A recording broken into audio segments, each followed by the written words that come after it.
Hey folks, welcome to our business paper review with me, Kalu Aja. Today is the 8th day in September 2022. So today I want to try and see if we can just record this, guys, not make it live, so that way it's more flexibility. So this isn't live per se, it's going to be recorded, right? Let's kick it off. The first story we have, good news story from the Punch. It says the Minister of State for Petroleum, Chief Timothy Silva, is disclosing in Milan that Nigeria is going to build a pipeline from Nigeria through Algeria all the way to Europe. It's going to cost about $10 billion. He's saying the oil company or the state oil company of Algeria is going to be involved, and they might involve Eni, which is the Italian energy group. And the idea is to get exports of LNG, liquefied natural gas, to Europe by next winter. I'm not sure they can get this done by next winter, but at least I love the plan. I love the idea that we're trying to take advantage of high gas prices caused by the Russian invasion of Ukraine to boost our gas sector. This is perfect. I mean, we have to go for it, right? Because I did see a report that said even Qatar and even the US cannot meet the demand that's going to come up in Europe. So Europe wants to change suppliers. Nigeria is a supply that is near Europe. We should be doing this like yesterday.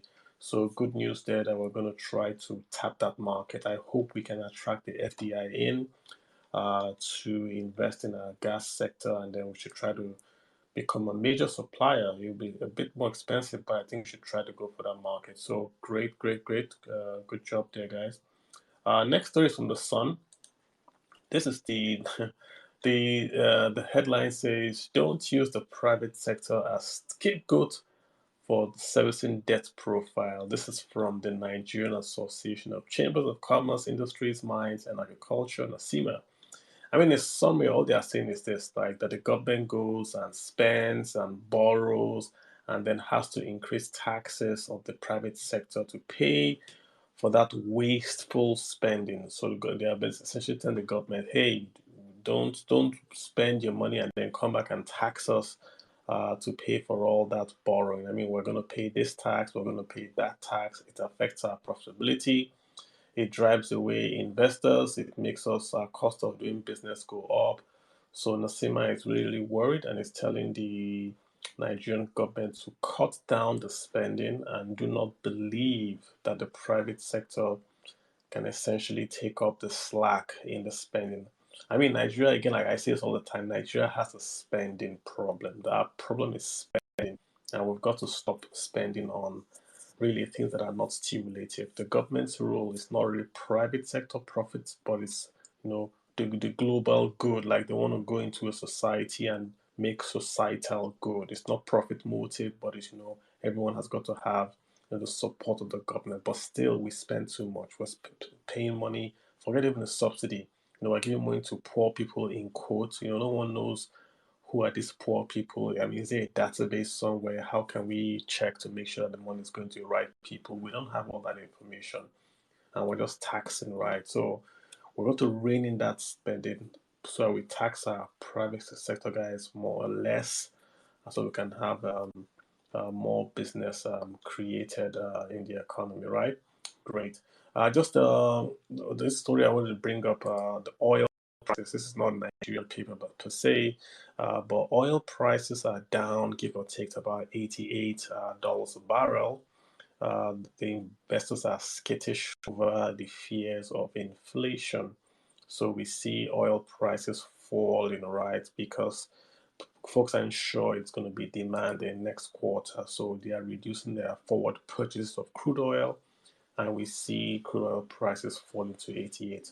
So red flag there for Nigeria's budget and Nigeria's current expenditure pattern, that our revenues are going to come down because we might not have oil in that $100 range going forward. this is a good time to plan, a good time to look at that budget again and say, what can we cut? What can we do better? How can we spend money better? The deficit will go up. And the worst thing with this is that our output is down and the prices are down. So double whammy for us. The good thing is that subsidy will fall. So the payment that we're making on subsidy will come down. So that should help out the deficit a bit. But net, oil revenues will go down. So it's volume down, price down. So we're not really winning anywhere. But yeah, let's see what happens. But just a red flag for the government there. Next is from the Punch. The federal government and the agents bicker over Eastern Port overtime charges. Very interesting story. I mean, the background is that the Minister of what's his name? The Minister of Minister of Transportation, Mwazu Sambo. He visited the port and he complained about lots of containers have been abandoned. It wasn't on air. The containers are abandoned on air because importers bring containers in and cannot pay because they say, hey, they bring them in, then the customs increases the charges or give them a special charge. So they simply abandon the containers rather than pay. So it's piling up in on air. The minister is saying that in Lagos they have give or take of is it 1,600 containers abandoned with lots of cars there for over 10 years. So when you abandon your stuff in the port, the government can auction it.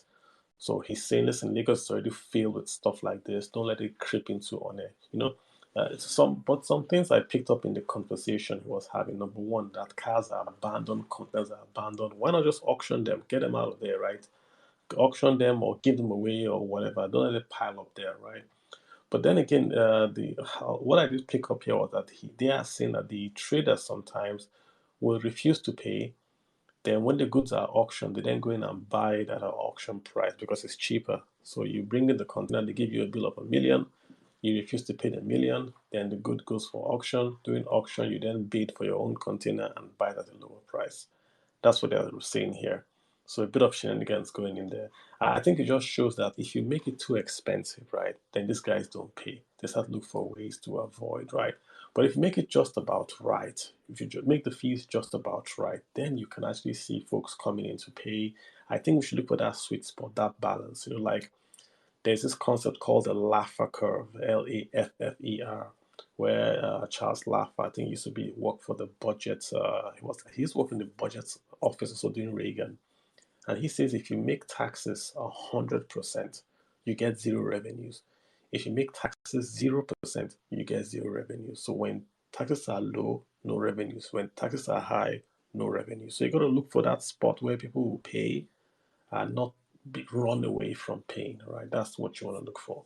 So interesting story there. Next story, Nigeria signs bilateral air service agreement with Kuwait. So Nigerian government has signed what's called the BASA.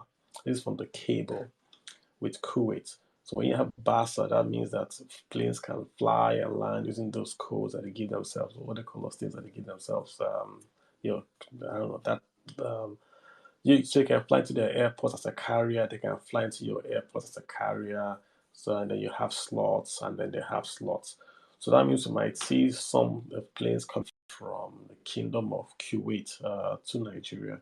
That would also mean that we will then maybe be able to fly Air Kuwait to Dubai or something like that, right? Maybe that's the plan to broaden out that competition. So Nigeria has about 90 BASA agreements, air travel agreements signed, 90.